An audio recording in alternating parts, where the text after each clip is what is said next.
একদিন মাটির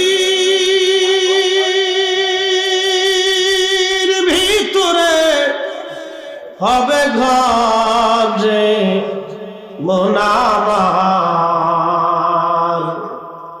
কেন বান্ধ দালান ঘর। প্রিয় রংপুরবাসী, তারাগণবাসী, কথাগুলি খুবই মনোযোগের সাথে শুনে যাবেন। কেন তরিকা নিলাম, কি জন্য আল্লাহর ওলির কাছে গেলাম, কেনই বা এত দৌড়াইলাম, এত জায়গা বাদ দিয়ে কেন ওই জায়গা গেলাম, কেন এই ঝান্ডা নিয়ে দৌড়াই, কেন এই মাঠে ময়দানে আমরা কাজ করি। উদ্দেশ্য তো অবশ্যই আমাদের একটা আছে। কেন আমরা এত পরিশ্রম করলাম, কেন রাত জাগলাম, কেন কি প্রয়োজনে আজকে তাবারক রান্না হবে, কেন এই বিরাট পরিসরে এই জান্নাতের বাগান সাজানো হবে, কেন মানুষের দ্বারে দ্বারে ঘুরে ঘুরে মানুষের কাছে যে যে দাওয়াত পৌঁছি, এই সুন্দর বাগান কেন সাজানো হবে, কি জন্য, উদ্দেশ্য তো একটা অবশ্যই আছে। এই মানব জাতি বানানোর উদ্দেশ্য আল্লাহর একটাই, ওমা খালাকাতুল জিন্না ওয়াল ইনসা ইল্লা লিয়াবুদুন। আল্লাহু আকবার। আমি মানব জাতি শুধুমাত্র আমার গোলামি করার জন্য বানাইলাম আমি আল্লাহ। আল্লাহ বলেন ওয়াবাদা খালকাল ইনসানি মিন তুরাব وبدأ خلق الإنسان من طين। আমি মানব জাতিকে মাটি থেকে তৈরি করলাম, মাটি থেকে আমি আল্লাহ রাব্বুল আলামিন এটাকে সৃষ্টি করলাম, মাটি থেকে আমি মানব জাতির সৃষ্টির সূচনা করলাম। সুম্মা জাআলা নাসলাহু মিন সুলালাতিন মিন মাইন মাহিন। এবং এই মানব জাতিকে আমি রব্বুল আলামিন এর বংশ দ্বারা বিস্তার করলাম। মানুষের নির্গত একটু পানি, যেই পানিটা পুরুষের পৃষ্ঠদেশ থেকে বের হয়ে আসে, নারী জাতির বক্ষ থেকে যে পানিটা বের হয়ে এসে একত্রিত হয়ে আমার রব আমার আল্লাহ মায়ের রেহেমের জগতে আল্লাহ রাব্বুল আলামিন নিরাপদ আশ্রমে, একেবারে নিরাপদ জায়গায় আল্লাহ আমাদেরকে তৈরি করতে লাগলেন। প্রথম 40 দিনে ওই পানির অংশটা যেটাকে নুতফা বলা হয়, 40 দিন পর্যন্ত মায়ের পেটের ভিতরে আল্লাহ রাব্বুল আলামিন রিফাইন করতে থাকেন। 40 দিন পরে এই মাটির টুকরাটাকে, এই পানির টুকরাটাকে আমার আল্লাহ পাক গোশতের টুকরা বানায় দেন, রক্তপিণ্ড আমার আল্লাহ বানায় দেন। রক্তপিণ্ডটাকে আমার আল্লাহ বানানোর পরে আল্লাহ বলেন খলাকাল ইনসানা মিন আলাম। আমি মানুষ বানাইলাম, আমি মানুষ তৈরি করলাম রক্তপিণ্ড থেকে। বাকি 40 দিন পর্যন্ত ওই রক্তপিণ্ডটা মানুষের মায়ের পেটের ভিতরে রেহেমের মধ্যে আরো 40 দিন পর্যন্ত আল্লাহ রিফাইন করতে থাকেন। ওই 40 দিন পার হয়ে যাওয়ার পরে ওই রক্তের খণ্ডটাকে আমার আল্লাহ পাক গোশতের পিণ্ড বানায় দেন। গোশতের পিণ্ড বানাইয়া আল্লাহ একটা আকৃতি বানায় দেন, অস্থি বানান, হাড়গোড় বানান। এই হাড়ের উপরে আমার আল্লাহ পাক গোশতের প্রলাপ দিয়ে দেন। এইভাবে আরো 40 দিন আমার আল্লাহ পাক মায়ের পেটের মধ্যে আল্লাহ পাক রিফাইন করতে থাকেন। চলে গেল 4 মাস, 120 দিন। 120 দিন যখন মায়ের পেটের ভিতরে আল্লাহ পাক রিফাইন করতে থাকেন, আবর্তন বিবর্তন আমার আল্লাহ মায়ের পেটের মধ্যে করতে থাকেন। রংপুরবাসী, আল্লাহর কালামের কথাগুলি ভালো করে আপনারা শুনিয়া যান। সৃষ্টির পরিক্রমা বলতেছি, আমি কিছুই ছিলাম না আল্লাহর জমিনে। এখানে 100 বছর বয়সের কেউ আছেন আমার জানা নাই। যদি 100 বছর বয়সের কেউ না থাকে, তাহলে 100 বছর আগে এই পৃথিবীতে আমাদের কোনো কর্তৃত্ব ছিল না, আমাদের কোনো অধিকার ছিল না। 100 বছর পরে এখানে আমাদের কারো অস্তিত্ব দুনিয়াতে থাকবে না। 100 বছর আগেও কোনো কর্তৃত্ব নাই, 100 বছর পরেও কোনো কর্তৃত্ব নাই। এই তারাগঞ্জের 100 বছরের গোরস্থান আছে, কোন গোরস্থানের বয়স 200, 250, 300 বছর পর্যন্ত গোরস্থান আছে। বাবা মনোযোগ দেন, 300 বছর আগে যারা গোরস্থানে কবর দেওয়া হলো, তার কবরের চিহ্ন পর্যন্ত আজকে হারায় গেছে। বাকি 300 বছর পরে আমাদের সবার কবরগুলি মাটির মধ্যে হারায় যাবে, আমাদের কবরের পাশে দাঁড়ানোর কেউ নাই। কিন্তু তারপরও আমরা এই মাটি নিয়ে, জমিন নিয়ে, অন্যের সম্পদ নিয়ে, টাকা পয়সা নিয়ে, ক্ষমতা নিয়ে, আর আমরা অন্যের অধিকার নিয়ে, সম্পদ নিয়ে, টাকা পয়সা নিয়ে সুদের কারবারি, ঘুষের কারবারি করিয়া গরিব মানুষের ক্ষতি করিয়া, গরিব মানুষের রক্ত চুষিয়ে আমরা আল্লাহ পাওয়ার চেষ্টা করতেছি, আখিরাতের মুক্তির চিন্তা করতেছি। 4 পয়সাও লাভ নাই। কথা বলেন ঠিক কিনা? বেহুদা দুনিয়াটা একটা ধোঁকা, একবারে মিথ্যার জন্য লড়াই করতেছে। আমার দিকে তাকা, কেউ যদি সুদের কারবারি করে, সুদের কারবারি করে বাড়ি একটা বিল্ডিং করছে, কয়েক কোটি টাকার মালিক হয়েছে, আপনার স্ত্রীকে যা বলবেন, বিবি আমি আর একটা বিয়ে করব, দেখেন তো গলার মধ্যে ছুরি ধরে কিনা। কথা বলেন, আপনার স্ত্রীকে বলেন আমি আর একটা বিয়ে করব, যে স্ত্রীর জন্য সুদ খাইছেন সেই স্ত্রী আপনাকে আর একটা বিয়ে করতে দেবে না, ও মাদ্রাসার সাইকুল হাদিসও দেবে না। কথা বলেন, মাদ্রাসার সাইকুল হাদিস যদি হয় নারী, তাও দেবে।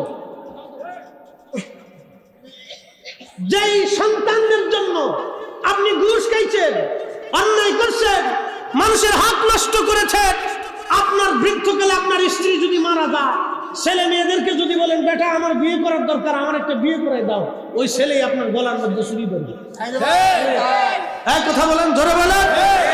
তাহলে আমার কথা হচ্ছে, ওই সন্তানের জন্য, স্ত্রীর জন্য আমি সুদ খাবো না, ঘুষ খাবো না, অন্যের ক্ষতি করবো না, অন্যের জমি নেবো না, অন্যের হাত নষ্ট করবো না। হাত উঁচা করে বলেন ঠিক না?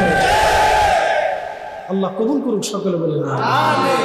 এই তো বুঝে গেছে, একবারে সহজ সূত্র দিয়ে A² + B² দিয়ে বুঝে দিয়ে। প্রিয় উপস্থিতি, খুবই মনোযোগ দেন, আরো সামনের দিকে আগাই। 3 মাস 4 মাস পরে আমার বডির ভিতরে সুন্দর আঙ্গুল, হৃষ্টপুষ্ট চোখ আর দেহ, মন, এই সব কিছু আল্লাহ পাক সুন্দর করে সৃষ্টি করলেন আমার আল্লাহ। কিন্তু এই দেহের ভিতরে আল্লাহ একটা ইঞ্জিন রুহের জগৎ থেকে এনে দিলেন। সেই ইঞ্জিনটা রুহের জগতে ছিল, ওই রুহের জগৎ থেকে আমার আল্লাহ ইঞ্জিনটা আনলেন। ওই ইঞ্জিনটা এনে 4 মাস কালে, যখন 4 মাস শেষ হয়ে যায়, 120 দিন মায়ের পেটে শেষ হয়, তখন ওই রুহুটা আল্লাহ বান্দার দেহের ভিতরে ফিট করে দেয়। চিৎকার মেরে জোরে বলেন আল্লাহু আকবার। এখন মারাফতের কথা আসবে, হাকিকতের কথা। নাস্তিকতাবাদী যারা বিশ্বাসী, সেকুলার যারা, তারা বলতেছে যে খোদা দেখি না সেই খোদা মানি না। তাদের বিশ্বাস যে খোদা দেখি না সেই খোদা মানি না। এখন আমি আপনাকে প্রশ্ন করব, আপনাদের সামনে যিনি কথা বলেন তিনি জহিরুল ইসলাম ফরিদি। ওনার যদি এখন মৃত্যু হয়, বডিটা কি আল্লাহ নিবে না রুহু নিয়ে যাবে? রুহ। আপনাদের সামনে যিনি কথা বলেন অরিজিনাল তাকে কি দেখা যায়? হ্যাঁ, জোরে বলেন, জোরে বলেন। আপনি কি আপনার নিজেকে কোনোদিন দেখছেন? খাসার ভিতর চীন পাখি কেমনে আসে যায়, ঠিক না? জীবনে কোনোদিন দেখেন নাই এই ইঞ্জিনটাকে যিনি রুহের জগৎ থেকে এনে 4 মাসের কালিক 120 দিন পরে, 120 দিনের মাথা মায়ের রেহেমের ভিতরে আমার বডির মধ্যে যিনি ফিট করাইলেন, এই ইঞ্জিনটাকে দেখা গেল না। যার হুকুমে ফিট করা হলো, যিনি নিয়ে আসলেন জিব্রাইল, তাকেও দেখা গেল না। যিনি ইঞ্জিনটাকে সেট করে দিলেন, তাকেও দেখা গেল না। আর যাকে সেট করা হলো তাকেও দেখা গেল না। কোন দিক দিয়ে আসলো? আবার যখন আজরাইলের হুকুম আসবে, নিয়ে চলে যাবে, যিনি নিবেন মালাকুল মউত, আজরাইলও দেখা গেল না। যাকে নিয়ে গেল তাকেও দেখা গেল না। যেই জগতে নিল সেই জগতও দেখা গেল না। যার হুকুমে নিল সেই হুকুমওয়ালারও দেখা গেল না। আইলামও সত্য, খাইলামও সত্য, চললামও সত্য, দুনিয়াও সত্য, মৃত্যু সত্য, কবরও সত্য, হাসরও সত্য, আল্লাহও সত্য, আজরাইলও সত্য, জিবরাইলও সত্য, আমাদের জীবনও সত্য। যারা এইগুলি অস্বীকার করে তারাই হলো মিথ্যাবাদী, কাজ্জাব। কথা বলে ঠিক না? তুমি রহমান, তুমি মেহেরবান, বলেন তুমি রহমান, তুমি মেহেরবান। অন্ধ গাহে না শুধু তোমারই গুণগান, বলেন অন্ধ গাহে না শুধু তোমারই গুণগান। বুঝে বুঝে না তবু শান, তুমি রহমান, তুমি মেহেরবান।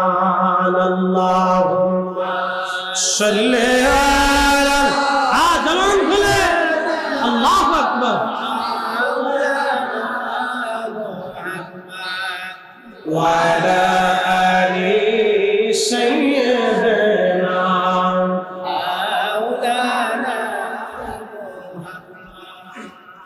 রামপুরবাসী, খুবই মনোযোগ দিয়ে শুনিয়া যান। অ্যাটেনশন। ওয়াবাদা খালকাল ইনসানি মিন তিন, মানুষ সৃষ্টি করলেন আমার রব্বুল আলামিন মাটি থেকে। মাটির সূচনা শুধু মাটি থেকে না, মাটির সাথে পানি আছে, পানির সাথে আগুন আছে, আগুনের সাথে বাতাস আছে। মাটির সাথে পানি আছে, পানির সাথে আগুন আছে, আগুনের সাথে বাতাস আছে। এই উপাদান প্রথমটা হলো মাটি, তারপরে হলো পানি, এরপরে বাতাস। নিঃশ্বাস যদি না থাকে মানুষ বাঁচবে না। এরপরে আগুন, শরীরের তাপমাত্রা যদি 0 পয়েন্টে আসে মানুষ বাঁচবে না। পানি যদি শরীরের মধ্যে না থাকে কোনো মানুষ বাঁচবে না। 4 রঙের মশলা দিয়া যে কইরাছে তোর গঠন, 4 রঙের মশলা দিয়া যে কইরাছে তোর গঠন, 4 রঙের মশলা দিয়া। আগুন, পানি, মাটি, বাতাস একই যোগে করিয়া প্রকাশ, ঠিক কিনা? আগুন, পানি, মাটি, বাতাস একই যোগে করিয়া প্রকাশ। ওরে দেখিলি না তুই কইরা তালাশ, ওরে দেখিলি না তুই কইরা তালাশ, কোন জায়গা সে মহাজন। 4 রঙের মশলা দিয়া, 4 রঙের মশলা দিয়া যে কইরাছে তোর গঠন, 4 রঙের মশলা দিয়া। এ ভাইরা আমার রংপুরবাসী, খুবই মনোযোগ দিয়ে শুনিয়া যান। 4টা পদার্থ দিয়ে মানুষের বডি আল্লাহ বানাইলেন। একটা পদার্থ যদি কম হয় তাহলে মানুষ বাঁচবে না।